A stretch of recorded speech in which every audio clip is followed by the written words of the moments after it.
38 heifers sold at the moment, or minus 3 equals. Their carcass weight at 301 of a carcass weight at 21 months of age. Normally we'd have them gone at maybe 19 months, 19 and a half months. We're at 21 months at the moment, and there's still 4 more to be sold, so we're going to be probably working almost probably 21 and a half months for them gone as well. Those heifers that gone at the moment are just coming in under €1,700. Hello and welcome to the Beef Edge, the Teagasc Beef Podcast, for all your latest news, information and advice for Irish beef farmers. I'm Catherine Egan and I'm joined by Michael Fagan, technician on the Newford demonstration farm in County Roscommon, to get an update on the farm and review the year since moving from Athenry Co.Galway. Michael, you're very welcome.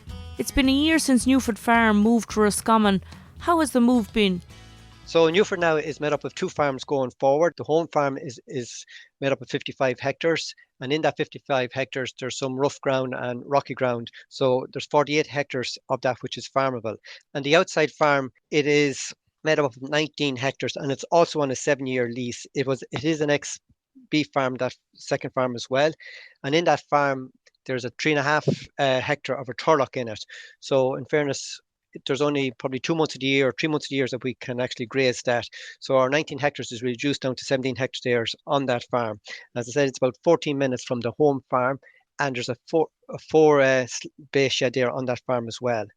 So when we actually moved on back into Newford there in Roscommon, the main farm was a tillage cum beef farm. And all the paddocks that was there was actually 12 large fields. So we had to try and split that all into paddocks. That was the first major task we had to do. So we got from the 12 large fields, we have down into 32 paddock system, which is more or less 4 acres in each paddock. All the fields that was there on the home farm was within reasonably reseeded in the last number of years. So there was about 20 acres there that we had, which was in stubble ground, which Newford had to reseed it this year.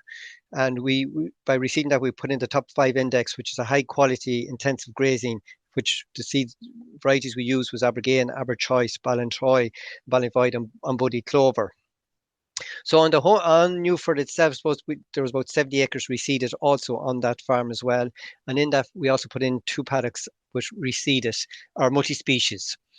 And one of the other major tasks that we had to on the farm, when we put it all into 32 paddocks, we had to put in a water system. So we laid out a 32 millimeter pipe laid water system, costing roughly about $2.65 per meter, and then an additional 60 cents for all the fittings that went into that as well. The sheds itself on Newford, like we have fine sheds there on Newford as of the moment. One of the sheds is a 6 bay shed, and then where the cows are housed at the moment, it is an 8 bay shed.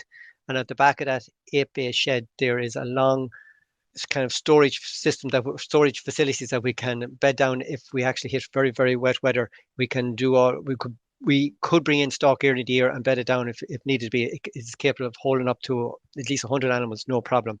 In that particular shed at the moment, we'll be laying that out for all the calving pens for the cows. And when the cows calve down, then all the little cows and the calves goes into that area. A lot of work done there, Michael, on the farm in the past year. It's been very busy getting the whole farm set up and ready to go again. How was Grassland Management on the farm? I know it was a difficult spring, and did you get a chance to make enough fodder for this winter? This year, without a doubt, was a very challenging year in itself, because as we all know, if it's not every day, every second day, it was raining. We grew about 9 tonne of dry matter per hectare this year on Newford farm, which might seem back a little bit compared to previous years, but then we also were reseeding on the farm, so we would have been back a small bit there. Probably the key point too, that when we moved to Newford there in that league, there was some silage there already on the farm, so we were actually using that because it came part of the farm. But we did up our Teagasc fodder budget, and it told us that we needed about 1,200 tonnes of silage to get us out for this year, along with some meal feeding. So I expect to end up probably in around 150 tonnes to spare this year going forward. And I suppose one of the key points too, there was a pit of silage there of 300 tonnes there that was on the yard there when we arrived, and we're actually using that for the moment of the cows. So all in all, we should have enough silage to get us over it, even though I know it was a very difficult year to get silage taken in off the fields this year. And I suppose the other key point there is look, we have our silage, we got it tested there. Our silage there ranges from 78 DMD down to 64% DMD, and that's probably of some of the surplus bales that's of surplus paddocks that came off there. That's what them ones are back. They'll suit the cows at the moment because we don't need good quality silage given it to cows. And that brings me on, Michael, to this year's weanlings. How have they performed, and that silage that you mentioned there, how will they be managed, or what silage are they going to be getting now from once they're housed until they're turned out next spring? Yeah, just to give you a little bit of breakdown on our weanlings, it has been a very challenging year. I found that when the calves went to grass there last April and May, it was very wet, very cold. I found the cows probably dried up a little bit more quicker this year, and most of all our cows are probably a direct line off the dairy herd as such. So the impact of less milk in them was seen throughout the whole year. Like our male weanlings were weaned this year at 290 kilos and the heifers were at 280 kilos. And at weaning time, our males only did 1.21 of an average daily gain from birth to weaning. And normally they should have been doing 1.35 and the heifers only did 1.19 and they should have been doing an average gain of 1.25. So we're about 40 kilos, I reckon, 35 to 40 kilos back on our weanings this year. And that would be something that I've seen through with discussion groups coming into the farm this year. With talking to men there and women there, they're all saying all their animals is back to on weight gain, that the year had a major, major effect on them. And I suppose groups were delighted to hear us saying that too, because it kind of reassured them too that it wasn't just their farm that was back. It was actually, it's throughout the whole country. Now, our males now, we actually have them weaned, or we housed now. We housed on the 26th of November and they're gone in at 336 kilos. And our heifers went in there on the 5th of December at 335 kilos.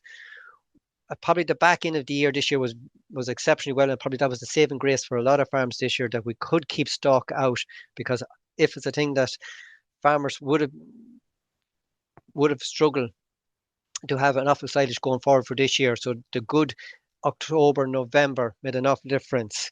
But saying that, still both our males and females are still back there 35 kilos compared to where they should be on previous years. But that's really down to the year that's gone in it. They're housed now. They're going to go on their probably 76, 74, 75 DMD silage. And because we're back at 40 kilos, they're going to get 18% protein and they're going to get about 1.5 kilos to 2 kilos. And I'm going to push them on 2 kilos. I know you might say, well, gee, if your silage of DMD is that good, but I want to make up for that 35, 40 kilos to have them good and ready to go back out to grass come next March or April. So that's when we'll probably leave them on that 1.5 to 2 kilos for the next number of weeks, but we will monitor as we go along. If it's a thing that there's a serious pickup in weight gains, then we can look back and take it out. As I said, they all went in the other evening. We clipped them. They're all clipped in tails. Fecal samples will be done on them, and from fluke and lice will be the things that we'll be watching out to get that done. Lice will probably be done in the next couple of weeks, and with fecal samples, we'll see what sort of fluke or worm drench that will be acquired from that. And I suppose our local vet then will be working closely with him as what sort of reactions or what sort of fluke this is in the area as well to be considered going forward. And in relation to cattle that are finished, Michael, how have cattle performed that you finished so far, and the remaining cattle that's been left, how are they going to be managed up until they're finished? As we all know, all those bullocks and heifers that were finished this year, they came in on the back of a very bad autumn 2023, and then they headed out on a very bad spring 2024, and no more than the weanlings, we found that our bullocks were back about 40 kilos all the way through as well. This did not seem to thrive on the grass this year. They were eating and sleeping and grazing on wet ground. There was never any sun where they could lie out and take in the rays of the sun. And you know, when you see the sheep or see the cattle or the lamb lying out, that they're actually putting on weight gain, but there was never anything like that this year. So we would be easily back 40 kilos on them this year as on live weight. But what's gone at the moment in Newford, we have 31 bullocks are drafted at the moment. They've killed out at R equals 3 minus. Their carcass weight is 352 at 21 and a half months of age, and they're coming in at just under 2,000. But probably the key point there, they're coming in at under or coming in at 21 and a half months of age, we'd normally have all our animals probably gone at 20, from 20 to 21 to 20 and a half months. But we have still an additional 7 more bullocks to finish, which will probably be gone at the end of the month. And they're on 6 kilos at the moment, and they're about like 660 kilos. So I suppose when all animals are sold this year, we'll have them all gone in roughly around 22 months, which is probably a month behind on previous years. So that'll just give you an idea that 40 kilos that we lost through the whole year is the difference that whole month of getting our animals finished, which means we didn't, normal years, we would have maybe drafted some cattle at grass the end of September, but we have no bullocks sold this year until the 1st of November. So once again, the weather has played a big role in that. And there's 38 heifers gone as well, sold at the moment, or minus 3 equals. Their carcass weight at 301 of a carcass weight at 21 months of age. And normally we'd have them gone at maybe 19 months, 19 and a half months. We're at 21 months at the moment, and there's still 4 more to be sold. So we're going to be probably working almost probably 21 and a half months for them gone as well. Those heifers that gone at the moment are just coming in under 1,700 euros. All our animals at the moment are on 6 kilos of meal, 13% crude protein, and it's costing us 310 euros per ton. We did start feeding them heifers, the first batch of them heifers, around the 26th of August. And as I said previously, other years we would have been drafting animals from 5th or 6th of August, but we have none of them went this year until the 1st of November as well. So it just goes to show how much the weather has played a major role and financial impact this year on feeding on cattle this year. Thanks, Michael. In relation to suckler cows, you mentioned there that the silage quality of the 64 DMD, that's going to be fed to the suckler cows. How are they being managed at the moment, pre-calving and getting ready for the calving season ahead? They're actually all housed out at the moment. I suppose the first key thing when we bring in our cows is we actually do a condition scoring on the cows. And the key point we find is when you're actually starting the condition scoring in November, you're actually preparing yourself for the breeding season come next April. So when the cows all come in, we condition score them and weigh them. We pin them more or less to body score and whoever's near calving or furthest away from calving. So the heaviest cows are gone out to the outside farm, and the nearest cows at home at the moment, they're on the home farm. But as one key point, I suppose, to not stress this year or something to say, while I'm saying the weather had an awful effect, on previous years, we would have actually have had to feed about 10 or 11 cows, maybe in the month of mid-November to mid-January, where there would have been 10 or less condition. On this year, our cows, we have actually maybe only 1 or 2 cows, if any, if we're going to actually have to feed this year. What I found is when we weaned the cows there in September, our weaning weight of the cows was 580. But actually when they come into the shed 6 weeks later there, they actually pulled up their weight. They're up to about 620, 630. So they major weight gain there. So those cows they're on the 64 DMD silage, and we're getting 100 gram pre-calving mineral, and that's being topped up on top of the silage every morning. So we expect maybe the first calf will be due around the 28th to 29th of January. So they'll be roughly about 7 weeks plus on their pre-calving minerals. What was their health plan so far on the farm, Michael? Yeah, we'll probably end up they will be done for fluke. And I was speaking to the farm manager there this morning. We have the Rohavac vaccination that is actually on order now. So they'll be getting that in early January. Once they get the Rohavac, the pre-calving minerals they'll be clipped and they'll be done for life. So that will be their health measurement for the next coming weeks. Looking at how breeding performance went, how do you expect calving season to go this year, Michael? We did AI the cows on the 22nd of April. It was a 10-week breeding season, 100% AI with the help from the teaser bulls and the moo call. So we put 78 cows for AI this year, and now we're at 67 scanned in calf. So we're probably back a little bit in numbers this year.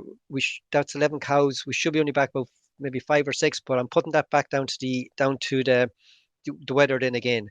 But I would at 67 cows at scanned in calf, 47 held to the first calf, 15 held to the second service, and 5 held to the third service. And in our maiden heifers then we had 23 went to the bull or went to the AI, 19 held in calf and that was all done over 6.5 weeks period. And it says the first calf is going to come around roughly the end of January. Finally, what are the key actions that you're carrying out on the farm in the coming weeks getting ready for calving? Probably one of the main key actions there about just checking out, going back over all the reliability of the bulls that we pushing the cows and calf to, just make sure their calving difficulty hasn't changed over the last 5 or 6 months there. One of the other key points I'll be watching out to when the first 2 or 3 cows calve down, we will store some colostrums from all of those cows just to have it there on standby. And for the calving point of view, then we'll make sure that the calving jack, the ropes, the medicine cabin is all up to date, loops. Make sure the rotavirus vaccination is ordered for the cows. And one of the other key tasks that we have in our own system at the moment, soil sampling is going to have to be carried out on the farm in the next couple of days. And make sure we just finished weaning there the other evening. And I want to make sure all the water is turned off out in the trots and out in the fields. And we have lime there. We normally put lime down on top of the slats there when the cows keep down all infections. And some of that has been ordered coming in the next couple of days or 2. And as I said earlier there, all the cows and animals fecal samples will have to be done to make sure everything is up to date, that there is not too much fluke or lungworms or worms with any of the cattle. And I suppose the last point is we'll probably have a chat with our local vet to make sure is there anything else that we have left off to make sure we've all points covered. That's great, Michael. Thanks very much. Wishing you and all the listeners a very happy, safe and peaceful Christmas. Thank you, Catherine. You can catch up on all other shows and interviews from the Beef Edge podcast on the Teagasc website at teagasc.ie, or you can listen on Apple and Google Podcasts as well as Spotify. Don't forget to rate, review and subscribe so you never miss a show. For all other updates from our beef programme, keep an eye on our Twitter and Facebook pages. Until next time, I'm Catherine Egan and thanks for listening.